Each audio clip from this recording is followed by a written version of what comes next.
તો વરસાદની શરૂઆત થાય ત્યારે જામુન પણ આવવા લાગતા હોય છે। તો હું પણ શાક માર્કેટમાં ગઈ હતી અને મેં પણ જામુન જોયા। તો મને પણ વિચાર આવ્યો કે જામુન લઈ લઉં અને એમાંથી કંઈક રેસીપી બનાવું અને એ પણ તમને શેર કરું। તો આજે હું અહીંયા જામુનમાંથી ખાટું મીઠું ટેસ્ટી એવું જામુન શરબત બનાવીશ અને સાથે સાથે તમને પણ શેર કરું, એટલે તમે પણ આ વરસાદમાં મળતા જામુનમાંથી આ ટેસ્ટી શરબત બનાવો। હેલો એવરીવન, સ્વાગત છે તમારું અર્ચનાની વાનગીમાં। તો મેં અહીંયા એક બાઉલમાં 250 ગ્રામ એટલે કે 250 ગ્રામ મેં જામુન લઈ લીધા છે।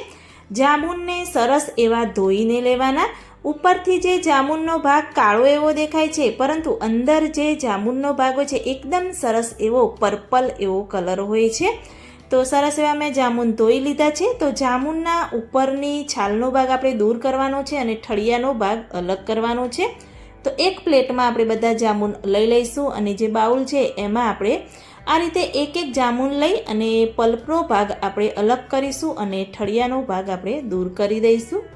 જો તમે આ જામુનના ઠળિયા ફેંકી દો છો એના કરતાં સૂકવી અને એનો પાવડર બનાવી અને જો ઘરે રાખો, અને કોઈને પણ ડાયાબિટીસ હોય તો દેશી દવા તરીકે તમે જામુનનો પાવડર ઉપયોગ કરી શકો છો। આ રીતે મેં બધો જ પલ્પ નીકાળી દીધો છે। તો એને એક મિક્સર જારમાં આપણે બધો જ પલ્પ આ રીતે લઈ લઈશું। તો શરબતને ચટપટું અને ખાટું મીઠું બનાવવા માટે મેં અહીંયા 1.5 ટેબલ સ્પૂન આપણે ખાંડ એડ કરી દઈશું। જેવા જામુન મીઠા હોય એ રીતે તમે ખાંડ એડ કરવાની। 1/2 ટેબલ સ્પૂન શેકેલા જીરાનો પાવડર, ચપટી જેવું સંચળ પાવડર અને અડધા લીંબુનો રસ આપણે અંદર એડ કરી દઈશું। લીંબુનો રસ એડ કરવાથી જે આપણું શરબત છે એકદમ ખાટું મીઠું બની અને તૈયાર થાય છે। તો આ રીતે થોડું એવું અંદર ઠંડુ ચિલ્ડ પાણી આપણે એડ કરી દઈશું। થોડું અત્યારે પાણી એડ કરી બંધ કરી એને આપણે પીસી દેવાનું। તો આ રીતે મેં પીસી અને રેડી કરી છે। તમે જોઈ શકો છો કે થોડું એવું થીક છે। તો હવે આપણે અંદર થોડું ફરીથી ઠંડુ એવું પાણી એડ કરી દઈશું અને આ રીતે ચમચીની મદદથી હું હલાવી દઈશ। જો તમારે ફરીથી ક્રશ કરવું હોય તો પણ તમે કરી શકો છો। તો આ રીતે મોટું એવું જાર લઈ અને નીચે બાઉલ રાખી અને એને આપણે ગાળી દઈશું।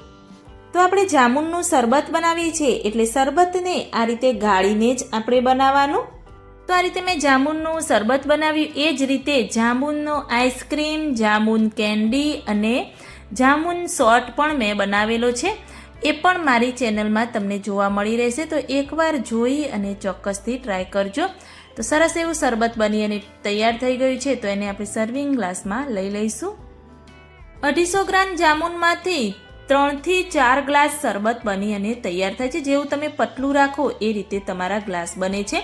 તો બંને ગ્લાસમાં સરસ એવું શરબત લઈ લીધું છે। ઠંડુ ઠંડુ પીવાની મજા આવે એટલે અંદર આપણે આઈસ ક્યુબ એડ કરી દઈશું અને ટેસ્ટી એવું આપણું આ શરબત બનીને તૈયાર થયું છે। આ શરબતને તમે ફ્રીજમાં રાખી અને એકદમ ઠંડુ કરીને પીવો તો ખૂબ જ એવું ટેસ્ટી લાગે છે। તો તમે પણ આ વરસાદની ઋતુમાં મળતા જામુનમાંથી એકવાર મારી આ રેસીપીથી શરબત બનાવી અને ચોક્કસથી ટ્રાય કરજો અને મને કમેન્ટમાં જરૂરથી બતાવજો કે મારી આ રેસીપી તમને કેવી લાગી। જો સારી લાગી હોય તો મારી ચેનલને લાઈક, શેર, કમેન્ટ કરજો। મળીએ